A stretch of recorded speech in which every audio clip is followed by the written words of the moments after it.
Hello everyone, আসসালামু আলাইকুম। সবাইকে ওয়েলকাম জানাচ্ছি মিথিলাস কুকিং অ্যান্ড ব্লগে। আমি মিথিলা। আজকে আমি আপনাদের সাথে একটা রেসিপি শেয়ার করব। বাঁশপাতা শুটকি দিয়ে আলু বেগুন রান্না করব। প্রথমে আমি চুলাতে একটা কড়াই বসিয়ে গরম করে নিয়ে এতে পরিমাণ মতো সরিষার তেল দিয়ে দিলাম। আপনারা চাইলে সয়াবিন তেল দিয়েও রান্না করতে পারেন। দেন কিছু পেঁয়াজ কুচি দিয়ে দিলাম। এখন আমি পেঁয়াজগুলোকে কিছুক্ষণ ভেজে নেব। তো ভাজা হয়ে গেছে, এখন আমি অল্প একটু পানি দিয়ে দিলাম।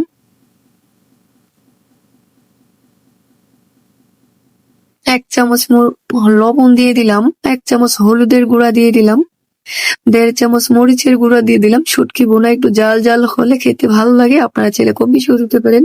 1/2 চামচ ধনিয়ার গুঁড়া, 1 চামচ জিরার গুঁড়া আর 1 চামচ আদা রসুন বাটা দিয়ে দিলাম। এখন আমি মশলাটা কিছুক্ষণ কষিয়ে নেব।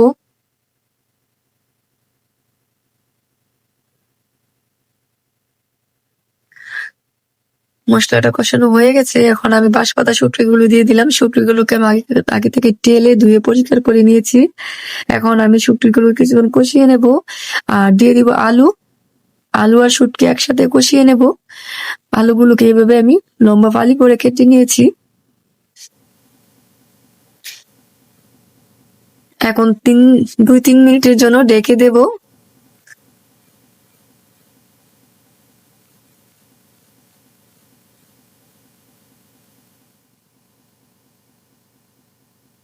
ফিরে আসলাম 3 মিনিট পর।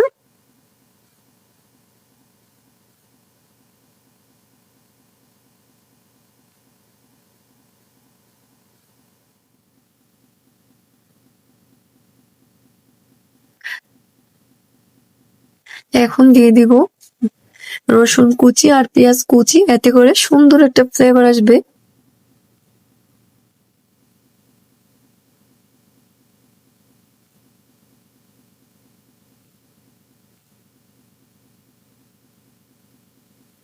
এখন দিয়ে দিলাম বেগুন। বেগুনগুলোকে আমি এইভাবে লম্বা ফালি করে কেটে নিয়েছি।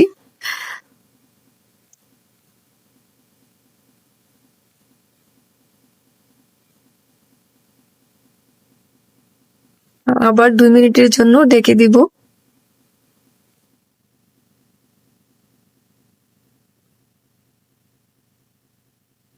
ফিরে আসলাম 2 মিনিট পর।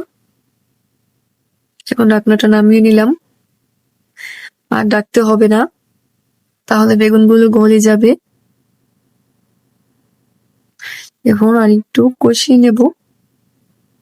শুটকির তরকারি যত কষাবেন ততই সুন্দর একটা ফ্লেভার আসবে আর খেতেও টেস্ট হয়।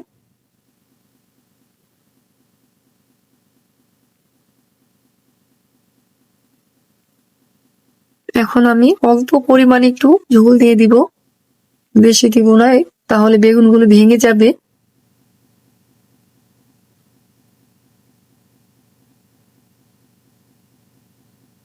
এখন দিয়ে দিলাম কাঁচামরিচ ফালি আর কিছু ধনিয়া পাতা কুচি। এখন এগুলোকে একটু মিক্স করে নেব। এখন চুলাটা একদম লো ফ্লেম করে 10 মিনিটের জন্য রেখে দেব, এতে করে ঝোলটা টেনে তেলটা উপরে বেশি উঠবে।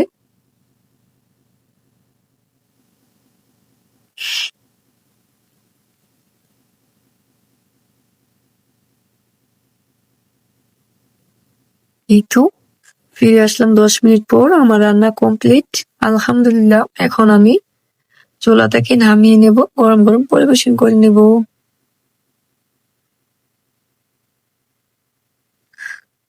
আশা করি বন্ধুরা আমার রেসিপিটা আপনাদের কাছে ভালো লাগবে। যদি ভালো লেগে থাকে আপনারা একবার বাসায় ট্রাই করবেন আর আমাকে কমেন্ট করে জানাবেন।